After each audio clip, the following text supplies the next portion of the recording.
everybody, I'm about to take you on a tour of my altar room. I promised that I would, but keep in mind it is not finished. We moved here right at about a year ago, but there was other things on the house that needed work before my altar room, unfortunately. But I am going to paint it, so as you look at it, please give me some ideas for some colors, because I'm at a loss on what color to paint my room. It is a horrible turquoise right now. I thought about black, but yeah, I don't think so. Anyway, I'm going to show you how I have everything set up and kind of some of the things that I use and how I do things. So I hope you enjoy this video, and I hope it gives you some ideas. Hello everybody. I just wanted to go through and show you what my altar room looks like. First of all, it's in the back of my house, so if anybody comes over, they're not walking by it, going to the bathroom or anything like that. Unless they're looking for it or just being snoopy, they're not going to really find it. It is way at the end of the hall, all the way in the back. So keep in mind, we moved here about a year ago, and the painting is awful, and I will repaint it to a different color.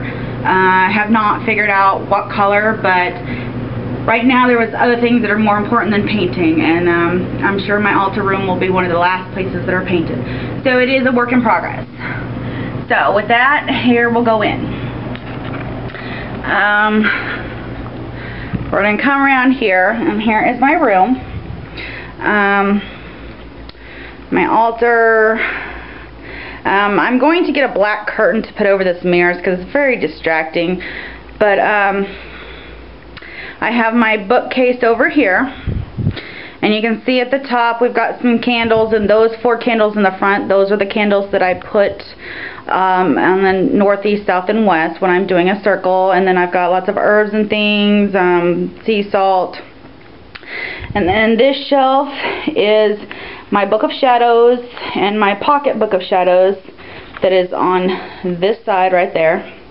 And then my book of shadows, and then here is my box that I keep my stones and things in.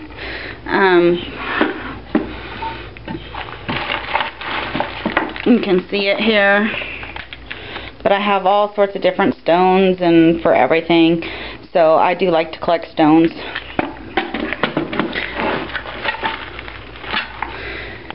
And then the bottom 2 shelves are books, and the red and gold cloth, that's my tarot card reading cloth.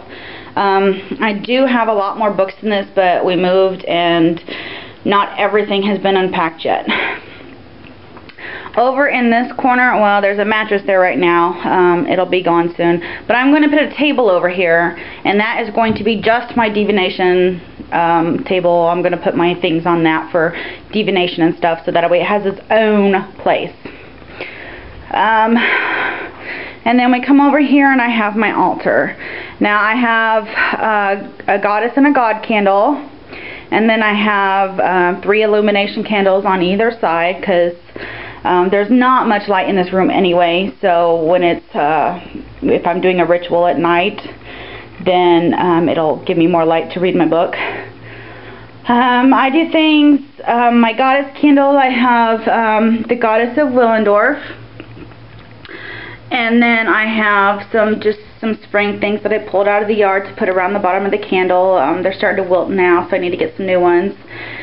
My god candle, I have a young bullhorn right there, and then those leaves were like a purple leaf, and they were really pretty, but like I said, they're starting to wilt. And then have the acorns and such. And then on this side, when I set up my altar, everybody does it differently, but I do north is earth, and then air, fire, and water on around.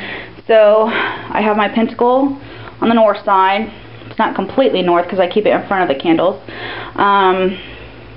And over here is air. Some people use the wand for air and the athame for fire, and other people use the athame for air and the wand for fire. To me, it feels right to use the wand for air and the athame for fire, so that's how I do it. Everybody's different. Like I said, do what feels right for you. I have my bell and my censer. Down here in the south, I have my athame because to me it represents fire.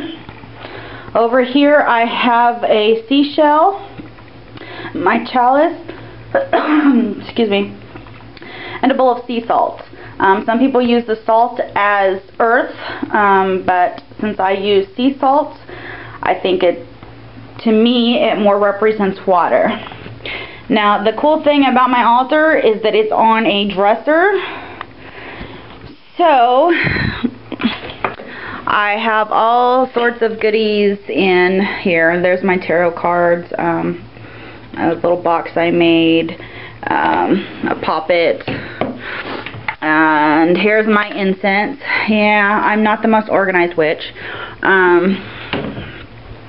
And in here is my mortar and pestle. Those are my dragon blood and dove's blood and bat's blood inks. I also have a feather right here that I use when I'm trying to purify the house or whatever, cleanse it. And then I also have a silver bowl and a silver platter right here that sometimes I use for different things.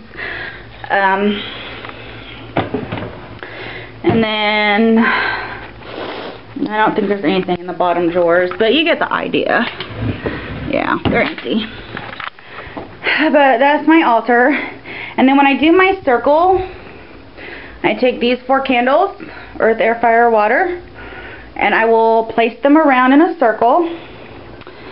And then I take this chest right here, and I put it in the middle of the circle.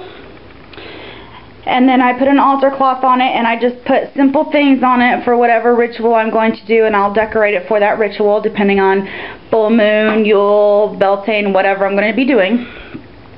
So then I have a small altar that I can put back out of the way, but it'll be in the middle of the room so I can, you know, create a circle. This is more my permanent altar. So that's pretty much my altar room. Oh, and I can't forget this little guy. My little Dumbo rat is in there somewhere. You'll have to forgive me. I ran out of shavings, but he's back there in that corner. But I ran out of shavings, so I had to shred up some newspaper for him. So he hangs out in here, mainly because my husband doesn't like rats, and so if he's in here, he's out of the way, and I'll, you know, don't think about it, so he doesn't bitch about it too much. But I like my little rat. I think that's pretty much about it with my altar room. So I hope you got some ideas. I am going to, I don't like sitting on the floor for all my circles, and obviously my chest is low. I have tried to sit it on its side, but it's too wobbly, and if I have a candle, it's just not going to be a good thing.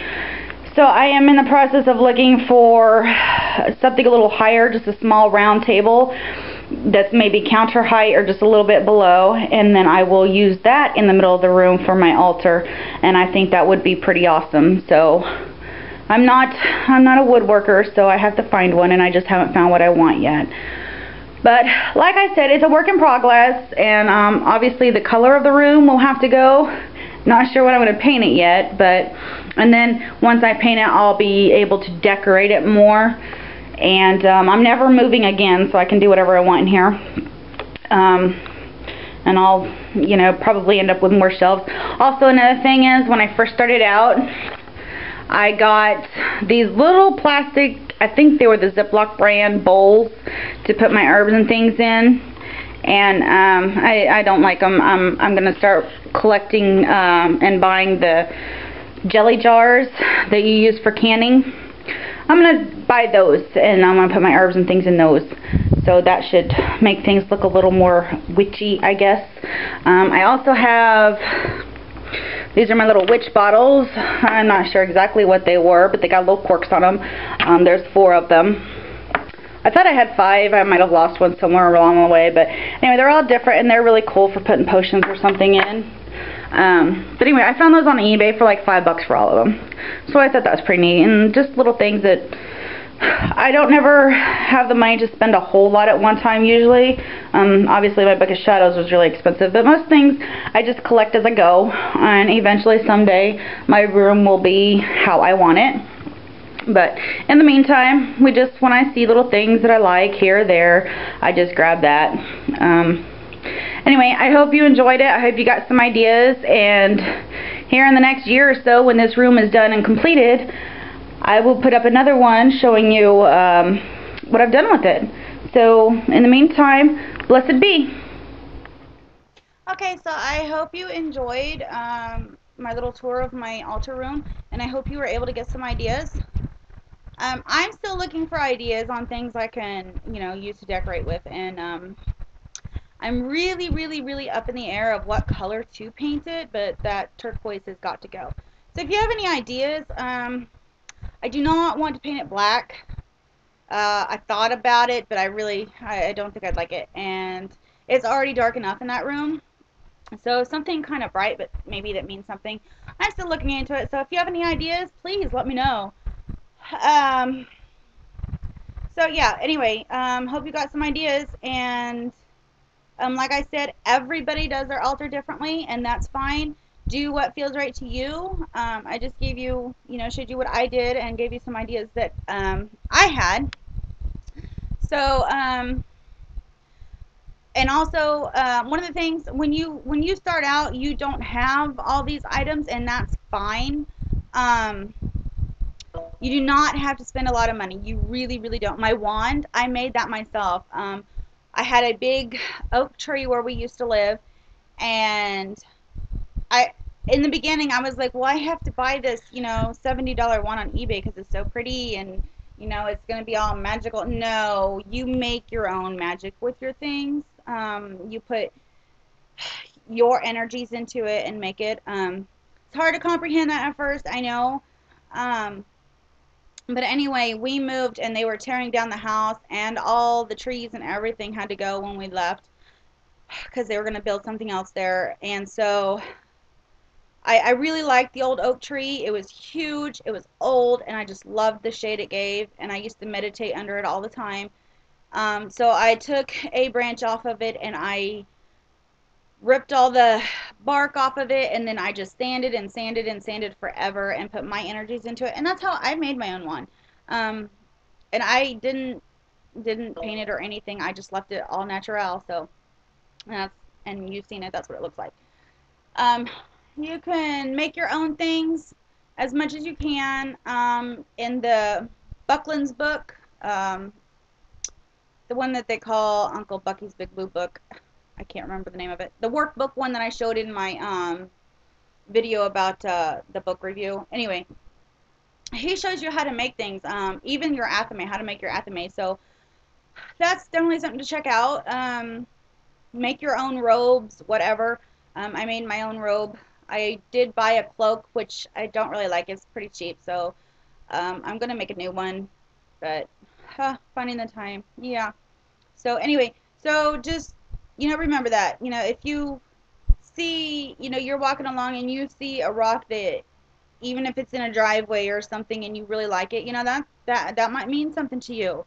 What element does that feel like to you? Use that rock or stone. And I like eBay. Who doesn't? So I buy a lot of things on eBay. When I see something that's fairly cheap, like the witch bottles I showed you, I'll buy them. But, it takes time. I'll have, $5 here, $10 there, but I don't have $500 all at once. So, I just buy little things at a time, and eventually, my collection will just keep growing and growing and growing until I get everything I want. But, of course, how are you going to have everything you want, but just keep it simple.